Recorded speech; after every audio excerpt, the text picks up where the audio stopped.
this is Kim from Read It Again Bookstore in Swanee, Georgia. And today we're here with, we're not, we had this whole discussion beforehand, how I'm so bad with names. Okay, Rana, just say it. Yeah, you said it right. You totally did it right. Yeah, okay. yeah. Yep. Okay, so Rana wrote a really cool book, A Choose Your Own Adventure. Yeah, there it is. And okay, I don't know about you guys, but I grew up reading these books and I had a lot of fun last night reading through it. This book is also about a really, really cool person who she was called the Princess Spy, Noor Inayat Khan. Did I get it? Noor Inayat Khan. Yep. Inayat Khan. So anyway, I was watching a documentary on her earlier, and it's absolutely fascinating. Can you tell us a little bit about the Spy Princess before we start? Sure. So, like Kim mentioned, Noor Inayat Khan was a real person. She was actually a children's author, and she grew up. Her father was Indian, and her mother's American, and she grew up in Europe in various places. So she was born in Moscow, and then she spent most of her formative years in France, basically. And she, is in France, in Paris, when the Nazis invade. And so her family has to flee for their safety. And then after they leave France and they go to the UK, she and her brother both decide to join the war effort. So her brother ends up joining the Air Force, and she ends up joining the SOE, so the Special Operatives Executive, and becomes basically a spy for the UK and for the resistance in Paris, where she is one of the longest lasting spies there. That job was incredibly dangerous. The average lifespan for people who were there was like 4 to 6 weeks. And then they would be caught and captured or killed in many cases. But she lasts for a very long time. She does a lot of important work before she's ultimately betrayed to the Nazis and then sent to Dachau, where she's eventually executed. But she's just an interesting person just because there's so many things in her life that, I think that if she were to describe herself, if she were still with us, she would probably be the first to say, like, yeah, none of this was expected. None of this was something I had planned for, but she saw a call and she answered it. No, that's awesome. I think she's absolutely fascinating. If this wasn't a Choose Your Own Adventure, I'd read it as well. I mean, she needs her own book. Like besides like a giant fat biography, I want something that I can see through her eyes. Anyway, so let's talk about you for a second. I know you're a poet. Let's see. You are a Cushman Fellow, author of 2 books. Teacher with experience teaching middle school, high school, and undergrad courses, and you received your MFA from Pacific University in Forest Grove, Oregon. You were born in Pakistan, raised in the beaches of Kuwait, left home to study writing across the United States. When not at her desk preparing for lessons, writing, or researching, she can be found jumping into lakes, rivers, during long hikes, even though she forgets a bathing suit. Oh, I've done that. Yeah. She must sit in the car in her cold, wet clothes on the ride home. In fact, that was my last Monday. Nice. Cancer, sun and moon, and never regrets being in water. Lives in Portland, Oregon with her husband. Well, welcome.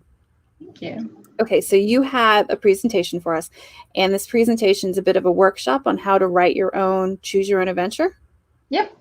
So if you're at all interested in writing your own Choose Your Own Adventure story, please feel free to grab a pencil and paper. That's really all you'll need for this. And it's just a chance to give people sort of an overview of basic story structure and then what makes a Choose Your Own Adventure slightly different. Because I think it's fascinating. I remember one of the first things I asked you when we talked before was like, how do you write a Choose Your Own Adventure? Do you start with one base? Anyway, I'm sure you'll explain it. I have questions. Okay, so we're going to go to presentation mode. You guys grab your paper and pen or pencil, and let's do this. Okay, awesome. So welcome, everyone. Thank you for coming. I'll try to go through this a little bit quickly so that we can get to any questions anyone has or anything like that. But I thought it would be fun, just as a project, to try and write your own Choose Your Own Adventure story. So in general, we're going to start up with just thinking up a story. And for any story that's fiction or nonfiction, there are 4 main elements, right? So the first thing is your characters. Second is your setting. Then you have your conflict. And then you have your resolution. And you can see on the side here, I have an example of a piece of paper that's divided up into 4 boxes. And go ahead and do that with your piece of paper. You can just make it into 4 boxes and then label each box. One is character, the other is setting, then you have your conflict or problem. And then instead of the last box being resolution, which is what usually happens in a narrative, we're going to go to first choice, because this is the main difference between a regular story and a choose your own adventure story. Right? So your choose your own adventure story is going to have multiple endings and so many choices, and it all starts from that first choice. So you want to make sure that first choice is good and exciting for your readers. Right? So if it's an exciting choice for you, hopefully it's exciting for your readers as well. So hopefully you've divided up your paper. We're going to move on to the first element. So that's the first box, which is character. So who are you? Right? That's the main question that you ask when you're writing a choose your own adventure story, because the you, the reader, is making the choices, so they need to know who they are as a character in this book. And the awesome thing about fiction is you can be anyone or anything. So obviously with the spies books, and you can see the cover for Noor Inayat Khan, you're a famous person from history in the spies. All the spies series are based on real people from our world, from our past. But you could also be something else. So like other classic choose your own adventure stories are based around occupations, like Journey Under the Sea has a deep sea diver. You have The Abominable Snowman, in which you are a mountain climber, right? There are so many other things that you can be. You can be just yourself in these stories too. So go ahead and take a little bit of time as you're thinking about who you might want to be, and just write some bullet points down in that first box. Again, who are you? What do you do? And the most important thing I want you to think about is what makes you tick. What is important to you as a character? So with Noor, and we kind of touched on this a little bit earlier, but with Noor, as I said, she heard the call and she answered it in terms of fighting injustice. And, you know, one of the greatest injustices, or groups for injustice, I guess, that we've seen in the world, which were the Nazis, right? She saw that there was a fight to be had against them, and she chose to take that fight because she cared a lot about justice, but at the same time, she was a pacifist. She was raised as a Sufi Muslim, and she was raised by her father to be nonviolent. And so she really has to make, I feel like this is very timely, right? She has to make that choice between, is she going to stick to her nonviolent ways and, in that case, stay out of World War II, essentially, or is she going to sort of put that to the side so that she can go against this great injustice that she's seeing in the world? And she makes her choice in real life, and you as a reader get to make the choice on her behalf in the book and see alternatives. So hopefully you've jotted down a few things.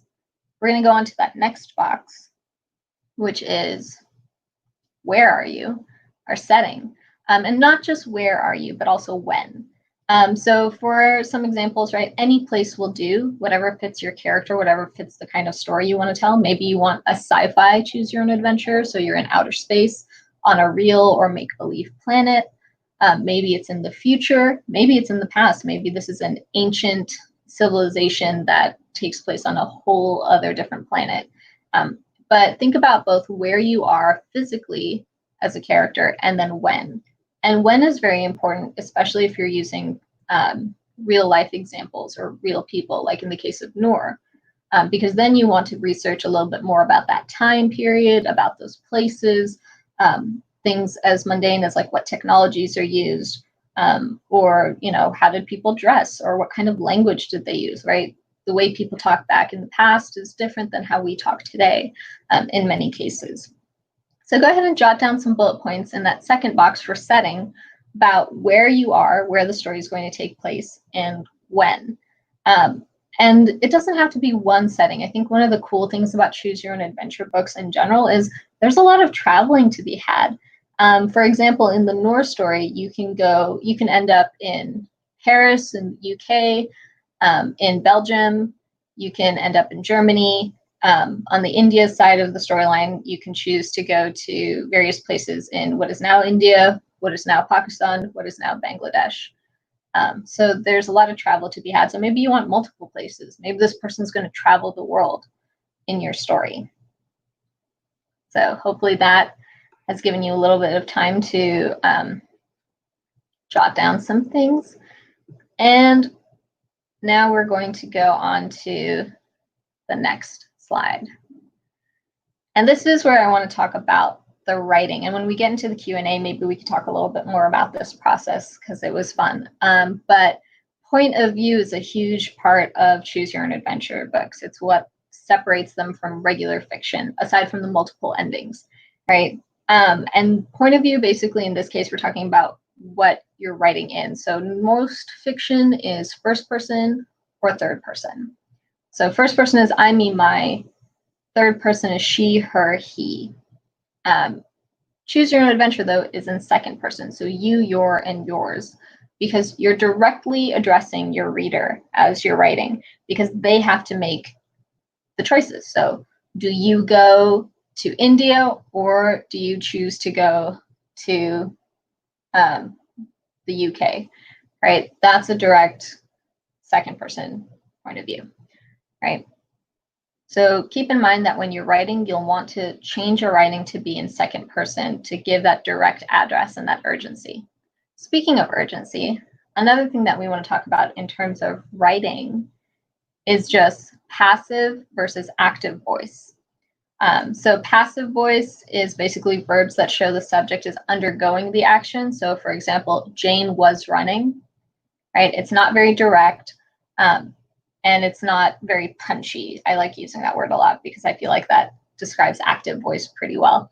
Active voice is the opposite of that, right? It is verbs that show the subject is taking the action. So Jane ran, right? Instead of Jane was running, Jane ran. She's doing the action directly, and you're using that verb directly. So I have this slide that's actually based on a page from the book. And I'll show you guys the illustration just because I absolutely love the illustrations in this book. Our illustrator was actually from France, and she did a wonderful job. So this is an image from the book where you, or Noor, is running away from some Nazis, right? So in passive voice, you can see there the verbs are highlighted, right? They would be are bursting. So a troop of Nazi soldiers are bursting through the back door. Fall back, Emil yells. He is pushing you back. Run, Noor, take your radio and run, right? It's kind of wordy. It moves a little slowly. It doesn't feel, even though this is an action scene, it doesn't really feel like much action is happening. Whereas if you look on the active voice side, you can see a troop of Nazi soldiers burst through the back door. Fall back, Emil yells. He pushes you back. Run, Noor, take your radio and run, right? Those words like bursts and pushes being very direct, it makes it sound like something's happening right then and there. The action moves a little more quickly. And so it feels more urgent for the reader. So those are the two things on the writing side. You want second person point of view, and you want active voice instead of passive voice for your, especially for your action sequences. So the last thing then are those last two boxes, right? We've done character and setting. You really want to think of your conflict or your problem, and then your first choice. So on this slide, I have two examples of a conflict or problem, and then the first choice. And I want to talk about conflict first, because you really want to establish your conflict based on who your character is. So in the case of Noor, and I've said this before, Noor cares very much about justice, and she also cares about pacifism and being peaceful, right, or nonviolent. So she has to balance these two things in her life and make choices based on these two things that she cares about. And those choices, when you're weighing equal things that sort of are in conflict with each other, that's how you know that those choices are really big, really important, and mean something for your character and therefore for your reader. So go back to who your character is and what makes them tick, what's important to them. and then try to see if you can come up with a problem based around those things. So in Noor's case, it was a lot simpler for me just because she's a real person. And so her conflict and her choice, you could read about in your research, and her conflict and choice was she struggled very much with being someone who believes in pacifism and also simultaneously wanted to do something to push back against the Nazis. So fun fact, actually, in her training, oftentimes she was very much sort of dinged or talked down to by her superiors because she would refuse to engage in violence. So she got combat training, but she wouldn't pretend kill her opponents, even in training. That's how much of a pacifist she was. But at the same time, she really, really wanted to be in the struggle against the Nazis. So that's Noor. If you're using a famous person, read about them, research about them, and then you can figure out a conflict based on their life. But if you're making up someone, know that character. Try to know that character as well as you possibly can, and try to think of what things might, and this is sad to say, but what things might hurt them. Because stories aren't interesting if nothing bad ever happens to your characters, right? There has to be conflict. There has to be something happening that makes them act. So your first choice then will be centered around that conflict.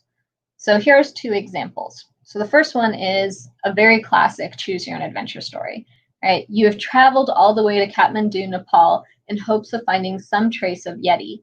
When you arrive, your friend and climbing partner Carlos is nowhere to be found. Should you head out into dangerous snowy peaks and search for him, or stay where you are? Right now, just it's implied in this choice what are the important things to this character, right? The character cares about their friend, and this character cares about their own safety. So you're holding these 2 things that are very valuable to you as a reader, as a character, and you have to choose. Do I sacrifice my safety to go help my friend, or do I sacrifice my friend to keep my own personal safety? And you can see how that is a hard choice. Both are very valid options, and that's what makes it hard. And this is what I mean by the difference between a which way choice and creating one with meaning. And this is sort of the last thing that we wrap up in preparing your choose your own adventure story. When you're coming up with choices, make sure every choice has meaning. If it's just which way, meaning go left or right, or up or down or whatever, and it doesn't really feel like there's much of a difference between either option, that's probably not a great choice to make.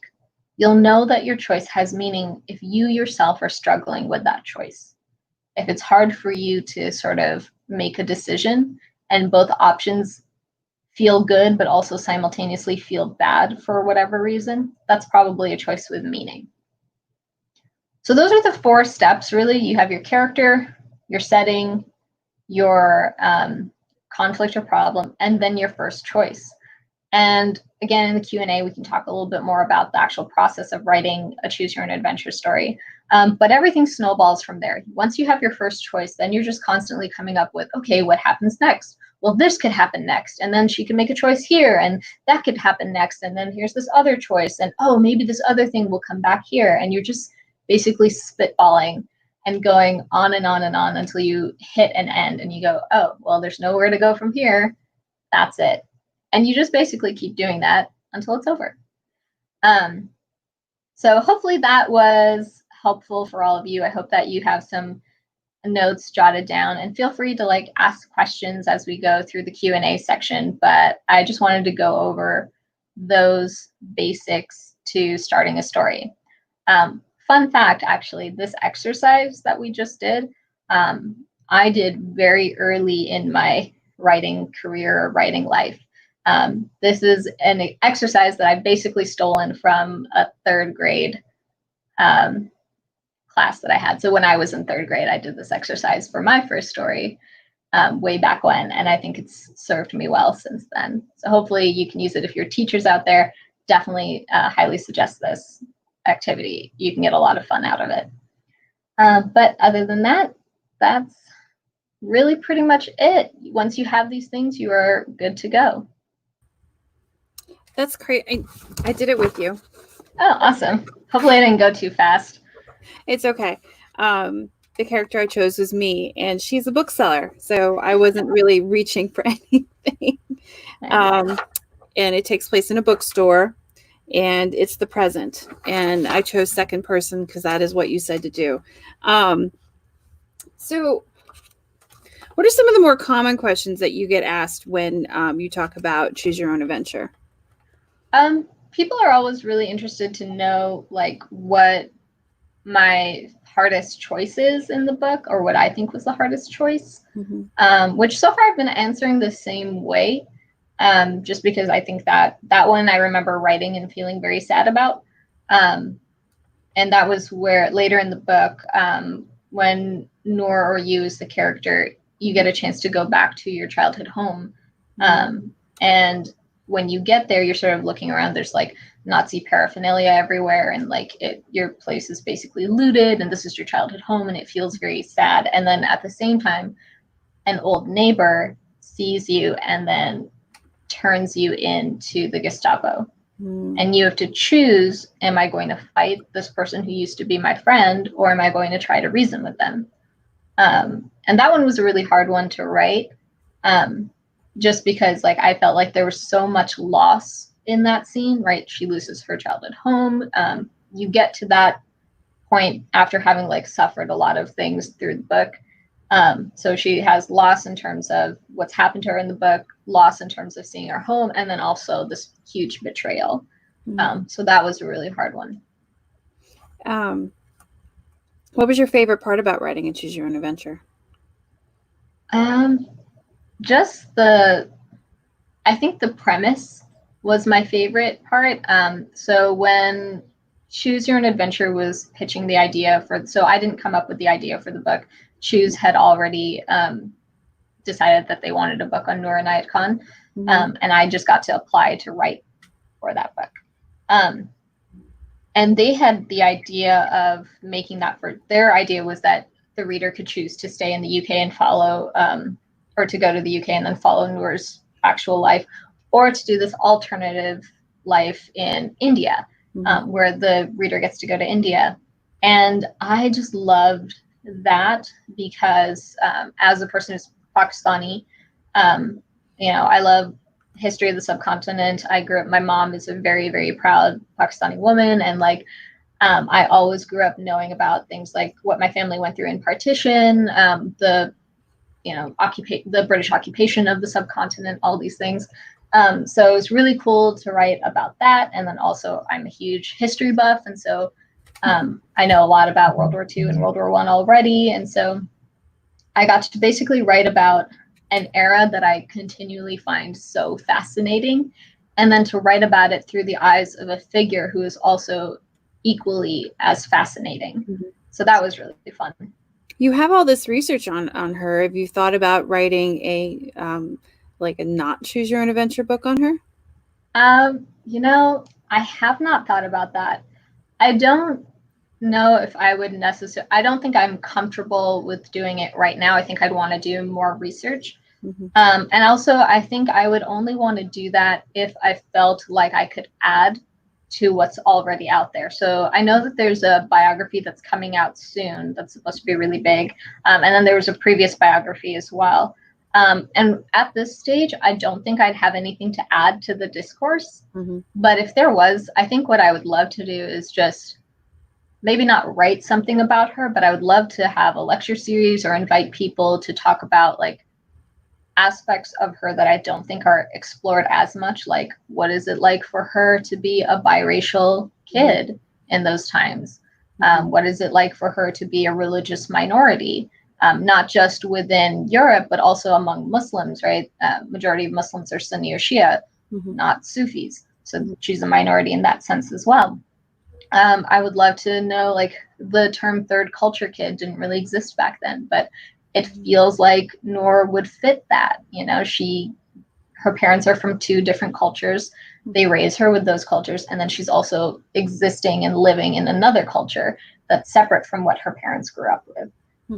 So like there's so many aspects of her that I would just love to dive into with people who I think are more knowledgeable. So fascinating. And I really, if any publishers listening, I think this would be a great novelized version of her life, inspired by. She's such a fascinating and strong woman. Like, yeah, I could sell it. I could sell a lot of those. That's awesome. So what was your least favorite thing about writing a choose your own adventure? Least favorite. The page limit. I mean, obviously, like, and you know, this book was a work for hire, so I don't want to like knock it. You choose your own adventure books fit a certain not template, I want to say, but format. Like there are a format, you know, certain page numbers and things like that. And it's also written for an age group that I can't just write 300 pages of a choose your own adventure book. According to J.K. Rowling, yes, you can. True. Yeah. Maybe not a choose your own adventure. I feel like that's a lot of choices and a lot of like maneuvering. Yeah. But yeah, you know, I think for me, the page limit was, and the only reason it's my least favorite is because I totally forgot about it when I was writing. And I say the story a lot because I think it's hilarious and it's very me. But I'd read the contract. I knew that there was a certain page limit. But then as I started writing, I got so involved in Noor's story and all the possibilities that I just kept writing and writing and writing. And I think I ended up writing about like, I don't know, almost 200 pages or something of, you know, just this choose your own adventure story. And we had to go through and cut. And I think a lot of the stuff we cut, I was just like, oh, I wish I could keep. But we did the right thing. I think we made the right choices in the cuts that we did make. So when you're not doing this, you're a poet, right? Yep. So what kind of poems do you like to write? I write, so I will say like I write very introspective poetry in terms of it's very much like dreamscape in many ways. It's about things like, I touch on all of these topics. So I write about things from my life. I write about things in the world. Like some of my touchstone topics are like suicide, depression, politics. I'm a very political person, so I write a lot about politics. Yeah, so right now I'm working on a new manuscript, which is different from what I've usually written. My previous manuscripts, like the first one I worked on, was a series of poems based on the Iraq invasion of Kuwait in 1990, which I was born right after that. My parents were refugees during that conflict.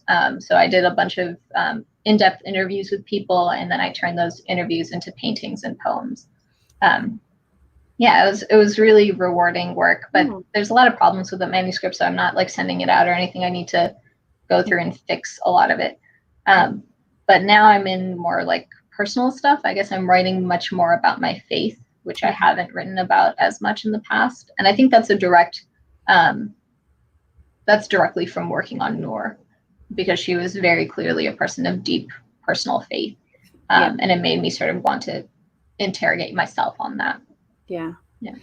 Well, one of the nice things I like about this one is I love fantasy, but I like the idea of a historical figure, because after I read it, I wanted to go and research her. I really enjoyed that. Yeah. And she just sounds like I would love to be her friend. Yeah, right. I think it's such a tragedy that she's not with us, because imagine, like, I just continually think of what she could have done had she come back. And where she would be. And I imagine her as being really outspoken, really involved, just a firebrand, you know, like I think that she would do a lot of amazing things. She did do a lot of amazing things. She did. The documentary I watched, they interviewed her nephew who knew her. And, but just the idea that she wouldn't even practice to hurt people while she was learning. And in the documentary, they talked about how a lot of people were against her, but they desperately needed radio operators. And, well, yeah. And it's basically a death sentence at that point when you were a spy and you go over to France. So she knew she was getting into. Yeah, she completely went in eyes wide open. I think that she just had such a strong drive. You look at people in history who make these sort of sacrifices and make these choices, and you just think, wow, like how did they have it in them? And in her case, especially, like for so many reasons, in terms of just even her demographics, no one would have expected her to make this choice, and no one would have held it against her if she didn't. Yeah. The idea that women would go off to war back then was not really, I mean, yes, there were definitely women who were part of the war movement, and we like to kind of skirt around that because the cultural assumption at the time was like, it's a man's thing. And then also to be fighting in a conflict that, had some obviously very strong religious lines around it, strong racist lines around it, all the things that, she could have just turned a blind eye to and said, like, that's not my problem, that's not for me. But she went for it, and I think that's amazing. It's one of the reasons why women were so successful at being spies is because nobody expected it from them. Yeah. You hear that, guys? If somebody doesn't expect something from you, you do it. You just shock everybody. You can do it. Yes, definitely. Yes. Like, write your own choose your own adventure. Do it. Anyway, thank you so much for joining us today in your choose your own adventure. And if you guys have any questions, let us know, and I will get the answer back to you. And this was really great. Thank you. And you're going to come back and do our poetry night. I decided you're doing it. Okay. Yeah, that would be awesome. All right. Good night, everybody. Thank you. Or good afternoon. Bye.